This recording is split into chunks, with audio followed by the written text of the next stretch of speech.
Ladies and gentlemen, boys and girls, sneezers, breezers, and eyebrow tweezers, welcome along to the Joe Spivey YouTube channel, where we discuss books and little else. And something of a caveat, folks.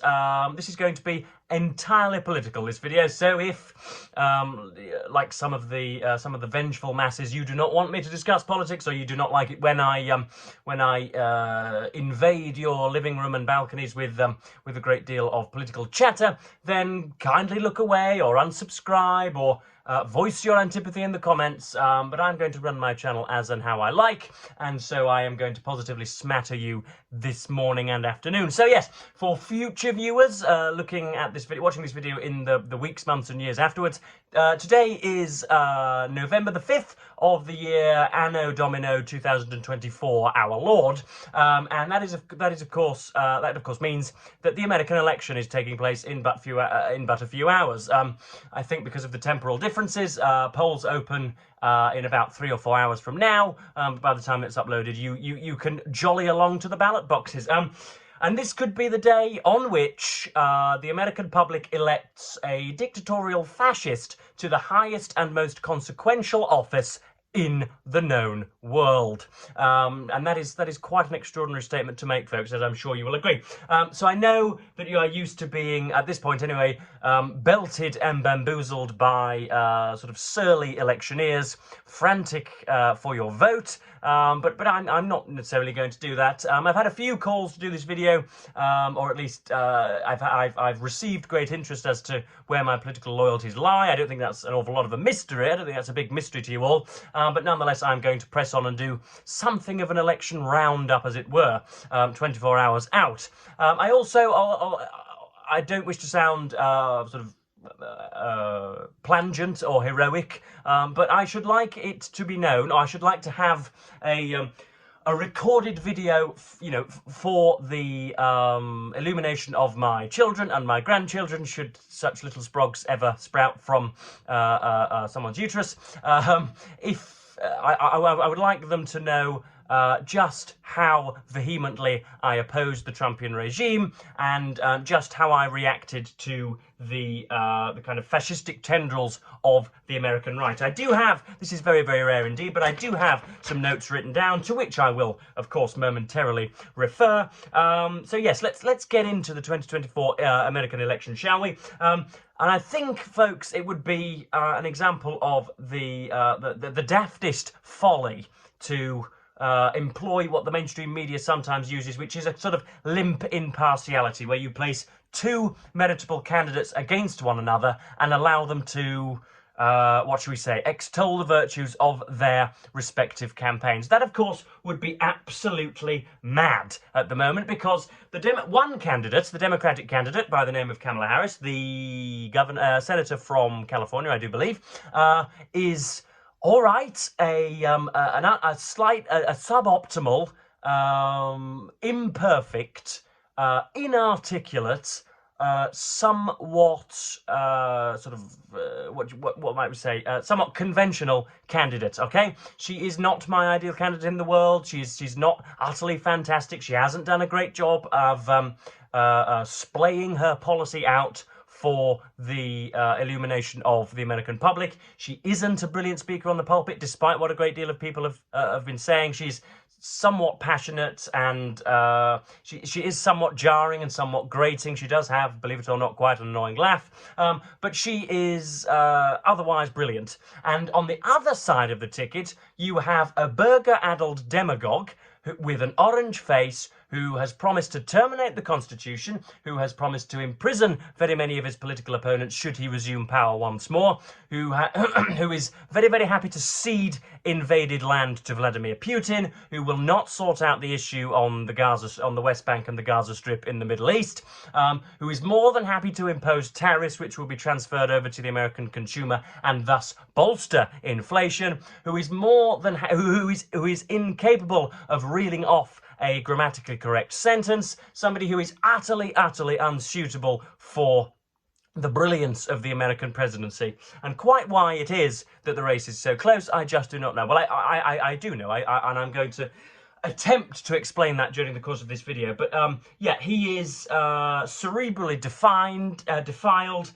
He is only after his self-betterment, and he is, other than anything else, he is thick as mince, folks. I know that's somewhat staunch vernacular, but he really is as thick as mince.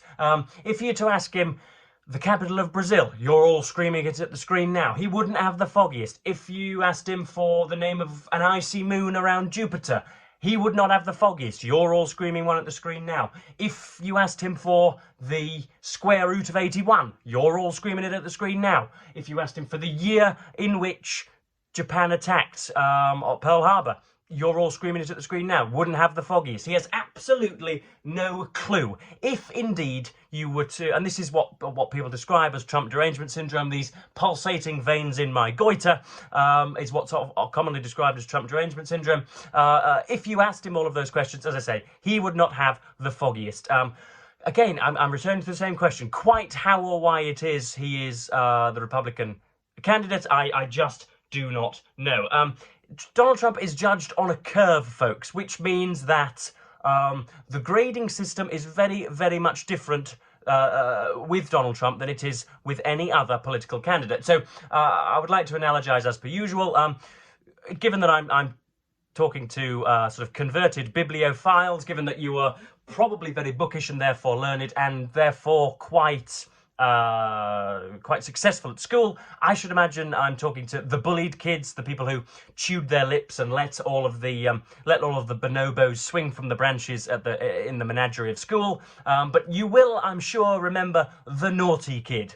It was usually a male. It was usually somebody suffering, unfortunately, from Asperger's or autism or some other horrid neurodivergency, and they were extraordinarily naughty.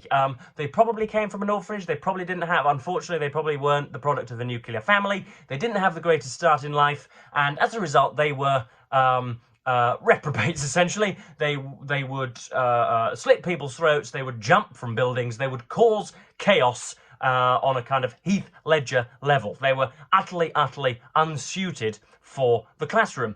And so they were judged by a very different standard. So long as they didn't defecate down the throats of their peers, so long as they didn't snipe the entire volleyball team one afternoon, so long as they didn't cause the chemistry labs to erupt in a great conflagration, that was regarded as a good afternoon for them. And this is exactly the same with Donald Trump.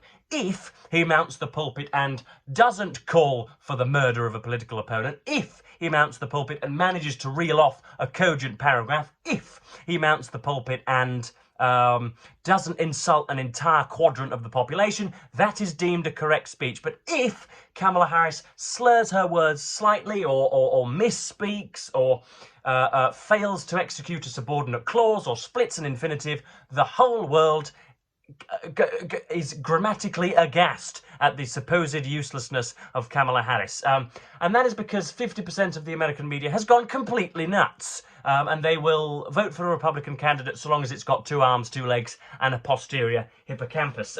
So that's that. And we need to look at what's called Trump derangement syndrome, which I have exhibited so far in this video. But I don't think to call Donald Trump a public statesman whose antics, rhetoric, and general bulbous demeanour is at least one standard deviation away from the norm, I don't think that's deranged at all. I think that's reportage of objective fact. It is not madness to point that out. And I've got a list of some of the malfeasances and misconduct that Donald Trump has thus far perpetrated, which would, in most other circumstances, completely disqualify his candidacy. He has fleeced business partners since his empire's inception. He has mockingly mimicked disabled journalists, remember that. He has degraded the mainstream media as enemies of the people. He has moved the US perilously close to nuclear war with North Korea. He has failed to acknowledge a routing election defeat in 2020. He has orchestrated an armed insurrection to prevent the legal ratification of a democratically elected president. He has synonymized every foreigner with butcherness criminality. He has threatened to terminate the Constitution should the circumstances permit it. And he has promised to engage the military in the silencing of political opponents. I could go on, but my My diaphragm probably would not allow me to do them justice, folks. He is beyond the pale. And as I say, I think I have an idea as to why it is that he's doing so well in the polls. Part of it is the commitment to any Republican in the kind of the so-called the heartlands. So in Alabama and in the deep tech in the deep South, in Texas, in West Virginia, in South Carolina, in all of those places where, again, this is going to sound insulting, but a great deal of people do not have college degrees and cannot tell their arse from their elbow.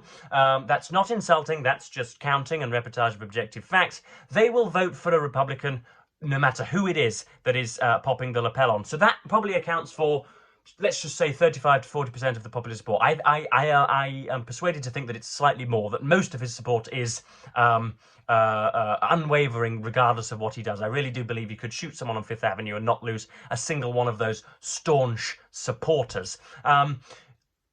What has amazed me during this election, though, is the shilling on behalf of previously cogent conservatives. The Shapiros, the Petersons, although they're not particularly cogent, but you know what I mean, the upstanding citizens. The Shapiros, the Petersons, the Morgans, the Piers Morgans, and, you know, very many other people who would 10 or 20 years previously be utterly disgusted at the Manichean machinations of Donald Trump, and yet they're coming to support him. And I know why that is, folks, because I myself was lukewarm about the election of Donald Trump in 2016. That pretty much predates my political edification. And in 2020, I probably would have put an X next to his name, I believe, after, you know, not paying much attention to his administration and his tenure. But that was not because I was brimming with fulsome praise for him. That was because he annoyed and embuggered my political opponents. It's not because I felt that he would further my own political aims, but because I felt that he really annoyed my enemies. And that is, I think, the primary motivational forces behind Shapiro's support, behind Peterson's support, and behind, what should we say, 35 to 40% of the curiously named mainstream media. So that pretty much does it. Yeah, what else have I got written down here? Oh yes, I've got essentially just some repudiations of Donald Trump's political tenets, if you could use such an auspicious term. Whenever he gets, again, whenever he mounts the pulpit and opines on all sorts. Most of it, or at least I think some of it, derives on the economy. A great deal of what he talks about is about the what are we going to say? The economic bereavement, supposedly, of America, which is totally and utterly untrue. As per usual, the American economy is the envy of the world. Let us have a look at some of the facts that I've written down. Inflation has fallen from 7% to 2.5% in 3 years. The inflation, of course, was the product of massive government intervention, which was precipitated by the SARS-CoV-2 pandemic of 2020 and 21, without which I think probably 1/3 of the entire American population would now be sleeping in a ditch. And so that was very, very necessary intervention on behalf of the state. This is a global problem. Everybody has suffered as a result. Incumbency has been utterly battered at the ballot boxes throughout the election campaigns. And so Joe Biden is absolutely no different from every single other head of government in the Western world and beyond. Real wages are now up by 1%, so that you are now better off in 2024, despite all of the campaigning of Trump and the Red Republicans. You are now better off in 2024 on average. I know there are particular circumstances which would refute that claim, but you are now better off in 2024 than you were in 2020. The idea that inflation has put a lot of people out of pocket is complete nonsense from now on. The American economy is in a better situation than it was 4 years ago. The federal deficit has risen by about the same number under Biden as it did under Trump. So this idea that Biden's just been throwing money at illegal immigrants and has been encouraging state gigantism is, as per usual, nonsense on stilts and suffers from the quite serious disadvantage of being provably incorrect. In other words, the US economy, as I've said, is the envy of the world, and the right-wing defeatism is therefore purely opportunistic rather than analytical. And I think, I didn't write this down, but I think average per capita growth is about 2.3% under Biden and was 2.7% under Trump. So the idea that under safer conditions, under more viable conditions, Donald Trump was a better manager of the economy is utter twaddle. Add into the idea that Trump is demonizing everybody who has the gumption to have slightly more melanoma in their skin than himself, and you have a complete idiot whose idiocy should be terminal, and yet it looks as if he might very well swan into the White House this time tomorrow. Not this time tomorrow, but by the time he is inaugurated in January. So those are my opinions, folks. You can tell that I am off kilter somewhat today. The English language isn't as friendly as it once was. I often find during these exciting times that some of my witticisms and some of my marvellous phrases go ferreting into the corners of the room, and I am unable to produce decent, cogent speech. But I hope I've done a decent job. I just wanted to plonk a stick into the sand so that everybody knows where indeed I stand on the matter. So I think, yeah, that's pretty much just about it. What do I think? Oh, yes, there is another page. I do have to thank this election cycle for introducing me to 3 estimable journalists, without which I would never have come into contact with them. That is Brian Taylor Cohen, Tim Miller, and Mehdi Hassan, the last of which is I think the most prominent of the 3, and is ceaselessly, continually, formidably magnificent in nearly everything that he says. I think whenever he has gone on Piers Morgan, he has completely derailed anything. He has completely sublimated any of Morgan's bloviations. So yeah, I think that just about does it. What will happen today / tomorrow? I think, the polls are 50-50. I think, as Rory Stewart rightly points out, that Trump's preeminence and Trump's sway is overstated. I think pollsters are essentially hedging their bets so that none of them look like fools when somebody runs away with it. And I think polling is a very strange thing. I think polling tends to precede opinion nowadays. It tends to dictate opinion nowadays. And I don't know just how willing the Trump base is to go out and vote, or at least the sort of silent Trump voter that has been whispered about for 8 years now. The what should we say? The young man who pumps iron at the gym and would like very much to murder his girlfriend should the state allow it, would like to have £1 million in the back of his pocket, who has not read anything so much as a greeting card since he was 17. That type of man is very, very willing to scream his support, caterwaul his support on the streets, and is willing to answer a pollster and will do so fervently. But I don't know how willing they are to go to the ballot boxes. I think he is much more likely, again, call me insulting, I think he's much more likely to play Grand Theft Auto on his Xbox and scratch his gonads all day than journey down to his to his nearest voting centre. Whereas Kamala's support base, the people who are worried about abortion rights being requisitioned and fascistic imposition of dictatorial law in America, all of those people that are concerned are usually young, educated college women who will, in their droves, charge to the ballot boxes on the 5th of November. And so I think, though the polls are close, I think Kamala Harris is going to win nearly every swing state. And according to a poll yesterday, she is much ahead in Iowa as well. But of course, what will happen after that? Donald Trump will announce victory prematurely, and he will say that gross and heretofore unseen cheating has occurred, the election is fraudulent, and he should be installed as the ineluctable winner. And I believe that he has a great deal more background support than he last had. So when he was the incumbent president, despite having the trappings of power, the campaign to overturn the election by Giuliani and Sidney Powell, the attempts to persuade Brad Raffensperger and Rusty Bowers and Mike Pence, who I think should be immortalised and marbleized as American heroes, by the way.